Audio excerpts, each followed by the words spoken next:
Evening. They normally put the keynote speakers last, so it makes it easier on the rest of us. So I hope it won't take you too far downhill too quickly. But I'm going to talk to you tonight about work, stress, power, fulfillment, and something called a universal basic income. Who's heard of the universal basic income? Wow. See, if I'd have asked that question a year ago, I think it would have been far fewer than that. Universal basic income for the rest of you is a very simple idea. It's a cash payment that is given to every citizen as of right on a regular basis. As simple as that. Now, I'm going to start off by talking about rats.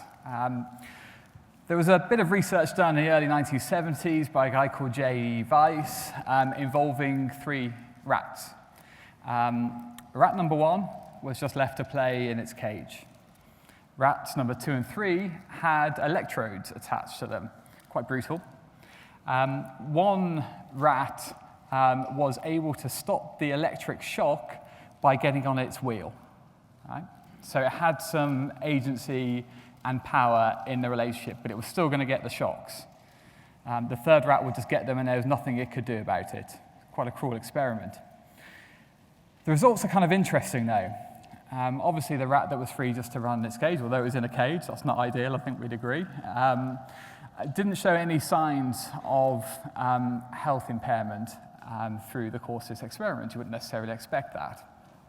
The rat that was being electrocuted without any control, without any means of stopping it, without any means of escape, ended up with a heavily ulcerated body. But what was really interesting was the middle rat, the one who could stop the electric shocks. And remember, it received electric shocks on the same basis that the third rat received it. It was almost, in physical terms anyway, as well off as the first rat. And the conclusion of this experiment is quite a simple message. Stress is really bad, and being electrocuted without being able to do anything about it is quite a stressful situation. But it's even worse if you have no control over it, you have no agency, if you have no power. And actually, when you look at what we have been doing as a society, through our economy, through the decisions we've made in government and elsewhere, we've been creating, in many ways, a far more stressful society for significant groups of people. I think we're going through a very big change in society, and I think there are huge economic, political, and technological waves that are hitting us. And we need something to carry us to the other side of this storm. And I think a universal basic income is an opening up of a new conversation about how we live our lives, how we work, how we relate with each other, the contribution we can all make, how we live our lives effectively. And I'll come back to that. But I want to talk about the waves to begin with, just so we can get a sense of how things are changing and the impacts that are being felt, not just in the future, and there's a lot of talk about the future, but in the past and currently as well. And the story of my interest in universal basic income goes back about 2-3 years or so. I'm very involved in education in East London, further education, adult education. And it became clear to us that students were being taken off courses to go and seek work, right? And it was the local job centre that was insisting that they started to actively seek work. And there was a story of 2 women who had families, who were caring to be care workers. We need care workers in society, right? They need a career. They were trying to improve themselves. They were doing the right thing from any external viewpoint. But then they had to leave their course because they had to go and find work. They didn't get their qualifications.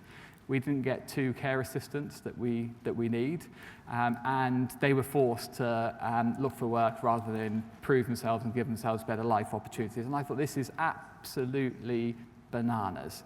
How on earth is this happening?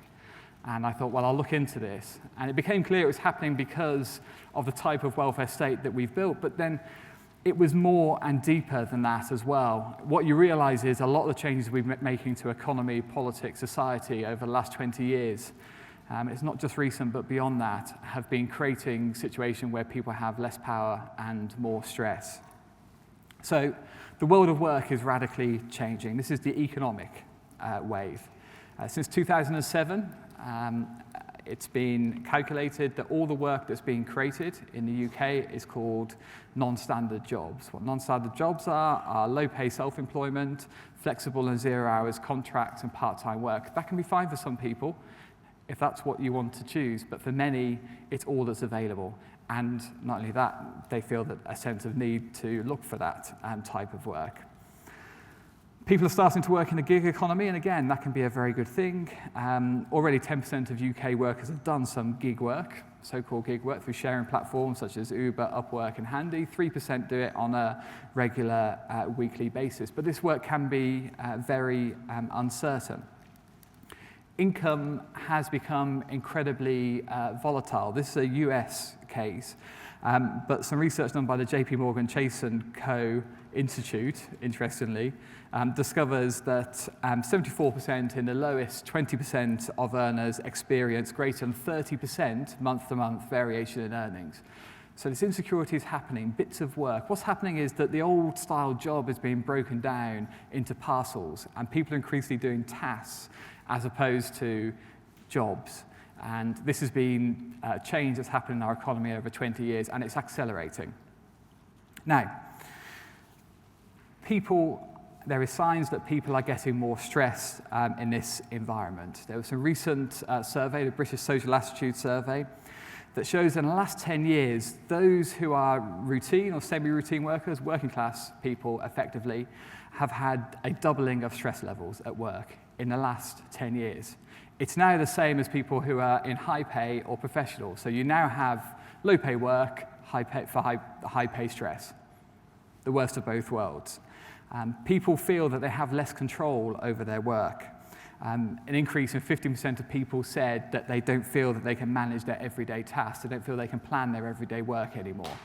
So the stress is increasing, the control is decreasing, the worst of both worlds. And alongside that, you have a welfare state. And this is a decision that politically has been made, and it's been made for a reason to respond to challenges that politicians are set by the people, the electorate, is becoming far more driven by sanctions and conditions. Over 1 million people a year get food parcels from food banks. 1 in 5 job seekers are sanctioned, which means they lose money. And if you lose money as a job seeker on a very low base, that's a terrible situation to be in. By the way, we only convicted just over 200 tax evaders in 2014. So we're far more concerned about welfare cheating, in inverted commas, and most of it is not, than we are about tax evasion. So there's the economic change, there's a political change, and there's a technological change that we're experiencing as well.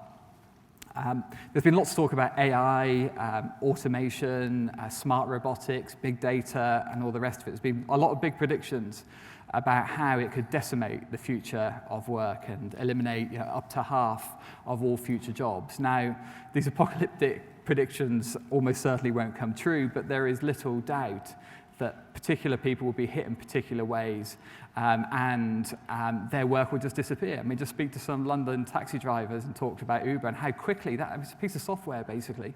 Very smart piece of software. It's come from nowhere, completely changed the economy and transportation system of London in just 2 years. This can happen quickly, and particular people are hit very hard.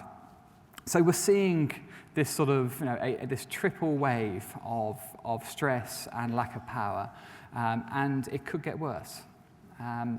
We need a very different way of understanding work and what's important in the world of work. We need a different concept of work. Work should not just be a paid job. It should be the care that you give to your family. It should be the care that you give to your community. It should be when you are learning. It should be when you want to set up a business. It should support you in all you want to do in your life. Work should be about a very broad contribution, and that's what a basic income basically supports. It provides a platform for you to pursue your creative life, and that's what the RSA is most interested about people being empowered and being able to live meaningful lives. So a basic income gives you a floor, and then you can build your life on top of that without having to answer to someone with an electrode in their hand. We need to think about the quality of work that we do, and in order for people to be able to access more rewarding work, they need power. They need to be able to say no. They need to say that I want decent working conditions, I want a decent wage, I want some good training, I want to be treated well at work. Basic income gives you power to walk away from bad work and towards good work. So this all sounds very idealistic, this notion of a basic income that everyone receives. It's pie in the sky, it's left field, it's crazy, it'll never happen, it's political madness, so on and so forth. But I think it will happen, and I think it will happen because we can't continue the way that we're going. It's been tried in experimental form. It's been tried in India, in Namibia, and actually, interestingly, the United States and Canada, and the results are astounding.